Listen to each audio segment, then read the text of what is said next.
Welcome back to Gilli zone. So இன்றைக்கி நம்ம channel என்ன பார்க்க போனாங்க, இங்கிலாந்துக்கும் இந்தியாவுக்கும் T20 சீரீஸ் நடந்துகிட்டு இருக்கு. இந்த 5 மேட்ச் T20 சீரீஸில் நேற்று 3வது T20 நடந்துச்சு. இந்த போட்டியில் வந்து பார்த்தீங்கன்னா இந்தியன் டீம் தோத்துட்டாங்க. ஃபர்ஸ்ட் டைமாக இந்த சீரீஸில் இங்கிலாந்து டீம் வந்து பார்த்தீங்கன்னா ஒரு T20 மேட்சை ஜெயிச்சிருக்கிறாங்க. ஆக்சுவலாக வந்து பார்த்தீங்கன்னா முதல்ல இங்கிலாந்து பேட் பண்ணியிருந்தாங்க. இங்கிலாண்டை பொறுத்த வரைக்கும் பென் டெக்கட் ஆக்சுவலாக வந்து பார்த்தீங்கன்னா டெஸ்ட்டில் சூப்பராக ப்ளே பண்ணக்கூடிய ஒரு பிளேயர். அவர் வந்து பார்த்தீங்கன்னா T20 ஃபார்மேட்டில் இறக்கியிருந்தாங்க. லாஸ்ட்டில் நடைபெற்ற 2 T20 போட்டிலாம் அவர் சரியாக பர்ஃபார்மன்ஸ் பண்ணல. அவர் தன்னுடைய விக்கெட்டை ஏரியா கொடுத்துட்டு தான் இருந்தார். பட் இந்த T20 மேட்ச்சில் உண்மையிலே சூப்பராக ப்ளே பண்ணியிருந்தார். அவருடைய 50 ரன்ஸ் தான் வந்து பார்த்தீங்கன்னா இந்த மேட்சை ஜெயிக்கிறதுக்கு ஒரு க்ரூஷியல் இன்னிங்ஸாகவே இருந்துச்சு. உண்மையில் ஒரு பாராட்டத்தக்க ஒரு இன்னிங்ஸாக நல்லா அடிச்சுக்கிட்டு இருந்தார். ஆக்சுவலாக 5 பவுண்டரிகள் கூட தொடர்ச்சி அடிச்சிருந்தார். பட் அவரோட விக்கெட் அவர் இழந்துட்டார். இன்னொரு ஓப்பனிங் பார்ட்னர் இருக்கக்கூடிய நம்ம ஜோஸ் பட்லர், கேப்டன் இருக்கக்கூடிய இங்கிலாந்து அணியோடைய கேப்டன் இருக்கக்கூடிய ஜோஸ் பட்லர் நல்லா ப்ளே பண்ணிக்கிட்டு இருந்தார். இவங்க 2 பேரும் வந்து பார்த்தீங்கன்னா நல்ல டீசென்ட் பார்ட்னர்ஷிப் கொடுத்து 50 ரன்களுக்கு மேலே ப்ளே பண்ணியிருந்தாங்க. பட் என்னாச்சுன்னா நம்ம வருண் சக்கரவர்த்தி வரும்போது இந்த பார்ட்னர்ஷிப் பிரேக் ஆயிடுச்சு. ஜோஸ் பட்லரோட விக்கெட்டை வருண் சக்கரவர்த்தி சூப்பராக எடுத்திருந்தார். ஸோ அந்த விக்கெட் விழுந்த பிறகு கொஞ்சம் கொஞ்சமாக இங்கிலாண்டோட கான்ஃபிடன்ஸ் ரொம்ப டவுன் ஆயிடுச்சு. இதுக்கெல்லாம் காரணம் யாருன்னு கேட்டிங்கன்னா டெஃபினட்டாக வருண் சக்கரவர்த்தி தான். அவருடைய பந்தை வந்து பார்த்திங்கன்னா யாராலையும் ரீட் பண்ணவே முடியல. ரொம்ப இங்கிலாந்து பிளேயர்ஸ் திணறாங்க.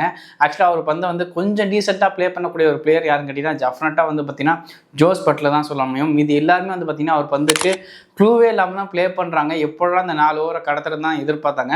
ஸோ இந்த மேட்ச்லேயும் அதான் ட்ரை பண்ணாங்க. பட் அவர் ஒன்றுமே செய்ய முடியல. அவருக்கு எதிராக கிட்டத்தட்ட வந்து பார்த்திங்கன்னா இந்த மேட்ச்சில் 5 விக்கெட்டில் எடுத்து ரொம்ப கலக்கியிருந்தார். அவருடைய இன்னிங்ஸ் பார்க்குறதுக்கே சூப்பராக இருந்துச்சு. இவருடைய பவுலிங்னால இங்கிலாந்து பெருசாக 200 மேலே அடிக்க முடியல. ஏர்லியாக தன்னோட விக்கெட்டை அவங்க இழந்துட்டாங்க. ஸோ ஃபைனலில் வந்து பார்த்திங்கன்னா இங்கிலாந்து அணி 171 ரன்கள் அடிச்சிருந்தார். இந்த ஸ்கோர் வரதுக்கு காரணம் யாருன்னு கேட்டிங்கன்னா லியாம் லிவிங்ஸ்டன். அவர் தான் கடைசி நேரத்தில் நல்லா ப்ளே பண்ணார். அவர் ஒரு 40 ரன்ஸ்க்கு மேலே அடித்ததுனால தான் இந்த டீசன்ட் ஸ்கோரே வந்து பார்த்திங்கன்னா இங்கிலாந்து அணியால் எடுக்க முடிஞ்சு. இல்லைனா அவங்க இயர்லியாக ஒரு 100 ரன்ஸ்க்குள்ளேயே ஆல் அவுட் ஆயிருப்பாங்க. அந்தளவுக்கு தான் அவங்களுடைய பர்ஃபார்மன்ஸ் கடைசி நேரத்தில் மாறிடுச்சு. ஸோ இந்த இன்னிங்ஸ் முடிஞ்ச பிறகு இந்தியன் டீம் கிளம்பிறங்கினாங்க.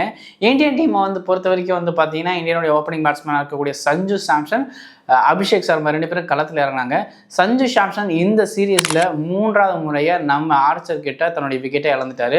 ஆக்சுவலாக வந்து பார்த்தீங்கன்னா லாஸ்ட்டு 2 T20 போட்டியில் எப்படி தன்னுடைய விக்கெட்டை இழந்தாரோ அதே மாதிரி தான் இந்த மேட்ச்சில் வந்து பார்த்தீங்கன்னா ஆர்ச்சரோட பந்து வீச்சில் தன்னுடைய விக்கெட்டை இழந்துட்டார். ஸோ இவருக்கு இருக்கிற வீக்னஸை ஆர்ச்சர் கண்டுபிடிச்ச மாதிரி தான் இருக்குது.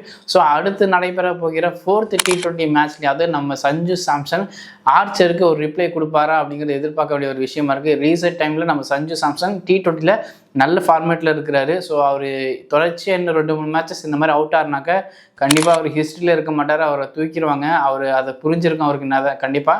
ஸோ கண்டிப்பாக அடுத்த மேட்ச்சில் வந்து பார்த்திங்கன்னா சஞ்சு சாம்சனோட பர்ஃபார்மன்ஸ் எதிர்பார்க்கலாம்னு நான் நினைக்கிறேன். இன்னொரு ஓப்பனராக கூட அபிஷேக் சர்மா, அவரும் வழக்கம் போல் டீசெண்டாக பேட் அவுட் அடித்தார், நல்லா ப்ளே பண்ணார். பட் அவருடைய அவருடைய விக்கெட் வந்து விழுந்துருச்சு. ஆக்சுவலாக 20 ரன்ஸ்க்கு மேலே அடிச்சிருந்தார். அவரோட விக்கெட்டை எடுத்தது என்னமோ வந்து பார்த்திங்கன்னா வேறு பவுலர் தான். ஆனால் வந்து உண்மையில் ஆர்ச்சர் வந்து சூப்பரான ஒரு கேட்சை பிடிச்சி ஒரு விக்கெட் எடுத்திருந்தாங்க. ஸோ அதுக்கப்புறம் இந்தியன் டீம் கொலாப்ஸ் ஆக ஆரம்பித்தாங்க. நம்ம சூரியகுமார் யாதவ் ரீசெண்ட் டைமில் நல்லா பர்ஃபார்மன்ஸ் பண்ணல. அவரும் தன்னோட விக்கெட்டை ஏர்லியாக கொடுத்துட்டாரு. பட் இன்னொரு பேட்ஸ்மேனாக இருக்கக்கூடிய திலக் வர்மா ரீசெண்ட் டைமில் பயங்கர ஃபார்மில் இருக்கிறாரு. ஸோ அவருடைய விக்கெட் தான் ரொம்ப க்ரூஷியல்னு எல்லாம் எதிர்பார்த்தோம். அவர் வந்தோடனே அவரோட ஷாட்ஸ்லாம் ரொம்ப சூப்பராக இருந்துச்சு. நல்ல டைமிங்கில் ப்ளே பண்ணியிருந்தார். பட் அவரோட விக்கெட்டை ரொம்ப எக்ஸ்பீரியன்ஸ் ஸ்பின்னராக கூட ஆதில் ரஷீதோட பந்து வீச்சில் இழந்துட்டார். ஆக்சுவலாக இங்கிலாந்து இந்த மேட்சை ஜெயிச்சதுக்கு முக்கியமான காரணமே இந்த ஆதில் ரஷீத் தாங்க. உண்மையில் சூப்பரான பவுலிங் போட்டிருந்தார். அவருடைய 4 ஓவரும் இந்தியன் டீமால் ஒன்றுமே பண்ண முடியல. அந்தளவுக்கு நல்ல ஒரு பவுலிங் போட்டிருந்தார். ஸோ இவருடைய பர்ஃபார்மன்ஸ்லாம் இங்கிலாந்து டீமே ஜெயிச்சிருக்காங்க இந்த மேட்சஸில். அதுக்கப்புறம் வந்து பார்த்தீங்கன்னா நம்ம ஹர்திக் பாண்டியா 30 பந்துகள் மேலே விளையாண்டு பெருசாக அவரும் ப்ளே பண்ணலை. 40 ரன்ஸ்களை அடிச்சிருந்தார். பட் பெரிய இன்னிங்ஸை பில்ட் பண்ண முடியல. திருவுஜுரோவில் ரொம்ப டிலேவாக தான் சஞ்சு சாம்சன், அதாவது ரொம்ப டிலேவாக தான் திருவுஜுரோ இறங்கியிருந்தார். 8வது விக்கெட் தான் அவர் ப்ளே பண்ணார். ஆக்சுவலாக அவரும் பெருசாக பர்ஃபார்மன்ஸ் பண்ண முடியல அந்த டைமில். கொஞ்சம் இயர்லியாக நம்ம திருவுஜுரோ இறக்கிருக்கலாம் அப்படிங்கிற ஒரு காரியமும் இருக்குது. ஆக்சுவலாக இறக்கியிருந்தாரா மேபி இன்னும் கொஞ்சம் மேட்ச் பாசிட்டிவாக போகிறதுக்கான வாய்ப்புகள் இருந்துச்சு. மிடில் ஓவர்ஸில் இந்தியன் டீம் வந்து பெருசாக பர்ஃபார்மன்ஸே பண்ண முடியல. ரொம்ப க்ரஷ் பண்ணிட்டாங்க இங்கிலாந்து தன்னோட பவுலிங்கில். ஸோ ஃபைனலாக வந்து பார்த்திங்கன்னா இந்தியா வந்து பார்த்திங்கன்னா 141 ரன்ஸ்க்கே கிட்டத்தட்ட வந்து பார்த்திங்கன்னா தன்னுடைய 20 ஓவர்ஸை முடிச்சிட்டாங்க. ஸோ இந்தியன் டீம் இந்த மேட்சஸில் ஒரு தோல்வி அடைஞ்சிட்டாங்க. பட் இந்த சீரீஸை பொறுத்த வரைக்கும் இந்த தோல்வி ஒரு நல்ல விதமாக தான் பார்க்கப்படுகிறது. 5 T20 சீரீஸில் இது வரைக்கும் 3 நடந்திருக்கு. அது வந்து பார்த்திங்கன்னா இந்தியா 2 மேட்சஸ் ஜெயிச்சிருந்தாங்க. இந்த 3வது T20 ஜெயிச்சிருந்தாங்க.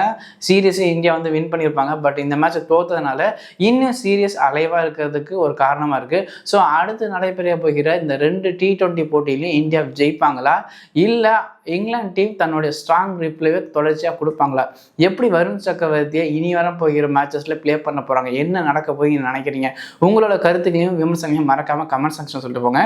இன்னொரு முக்கியமான விஷயம் என்னன்னு கேட்டிங்கன்னா, நம்ம வருண் சக்கரவர்த்தி இது வந்து 2வது டைமில் T20 இன்டர்நேஷனல் கிரிக்கெட்டில் 5 விக்கெட்ஸ் எடுத்திருக்காரு. பட் என்னன்னு கேட்டிங்கன்னா 2 வாட்டியும் அந்த இந்திய டீம் வந்து தோத்துட்டாங்க. அது அவர் மேலே நம்ம குறை சொல்ல முடியாது. அவருடைய பர்ஃபார்மன்ஸ் நல்லா இருந்துச்சு. பட் இந்தியன் டீம் நல்லா பர்ஃபார்மன்ஸ் பண்ணலை. ஸோ உங்களோட கருத்துக்களையும் உங்களோட விமர்சனங்களையும் மறக்காமல் கமெண்ட் செக்ஷனில் சொல்லிட்டு போங்க. தேங்க்யூ.